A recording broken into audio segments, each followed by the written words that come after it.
this is a serious difference between us. And what I want to start by saying, it's not a laughing matter. 90 people on average a day are killed or commit suicide or die in accidents from guns. 33,000 people a year.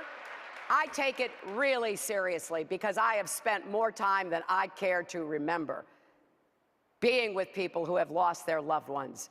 So yes, we have a problem in America. We need a president who will stand up against the gun lobby. We need a president who will fight for common sense gun safety reforms.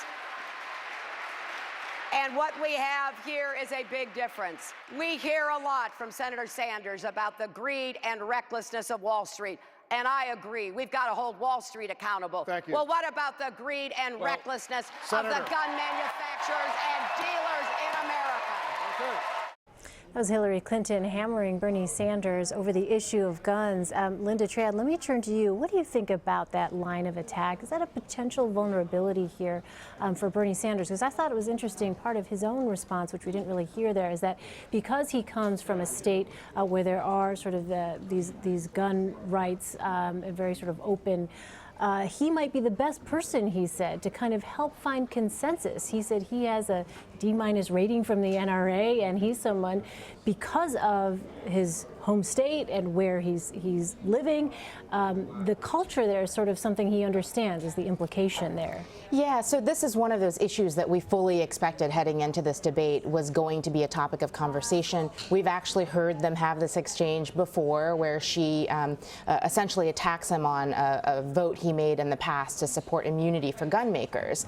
On the trail, this has become an increasing area of focus for her, and in that case, she's not typically the person who's levying the attack. She's been bringing with her victims of gun violence from places that we know about, like Newtown. And so it's not surprising at all that she's going there. I actually think that that was a pretty savvy way for him to respond to this line of attack. He knew just as well as we did she was going to ask him about it, and to say, look, you're right, that was my vote. You're also right that gun violence is a problem, and I think that I'm positioned to really solve that problem in a way that you might not be, I think was pretty savvy. You want to weigh in, Steve? I just thought it's an issue that it's probably one of the only issues where she's further to the left, I think, of Sanders, and she can sort of get away with this argument. I think in a place like New York, and I think really in Connecticut on the 26th, the suing the gun manufacturers issue is really going to play, at least among those voters who I think are really voting on that issue. Now, I don't know how many people that is. We'll find out, I think, in exit polling.